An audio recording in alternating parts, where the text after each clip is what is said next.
The rural broadband dilemma, right-of-way and environmental permitting.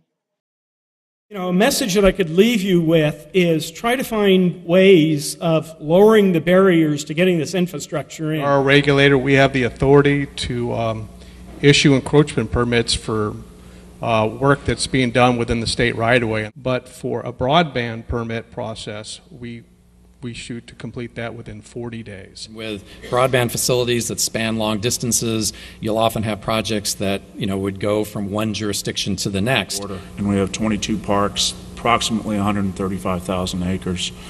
Even for our own projects, we're subject to, you know, both CEQA and the Coastal Act for permitting. In addition to that, and the State Endangered Species Act, there's the Federal Endangered Species Act, there's the Porter Cologne, there's the Clean Water Act, Federal Migratory Bird Act, several other state and or federal environmental protection type policies. We can't build out sites as easily due to government restrictions. We don't partner well with, say, Caltrans or the local government road departments. We've actually gone in and tried to build fiber optics into a community and gotten stopped by the local, whether it's road department or Caltrans.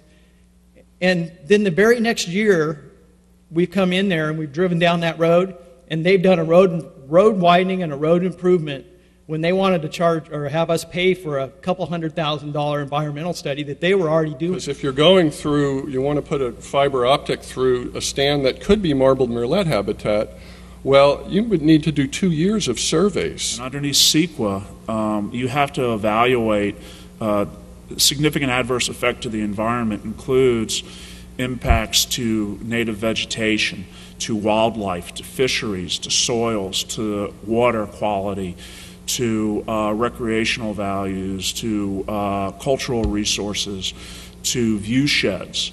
And all of those things have to be considered. There could be listed plants out there, and they flowered back in March. You know, you need a year to get out there and do the surveys for those critters. But a lot of time our equipment's too big to put in that right-of-way, or the right-of-way's too small.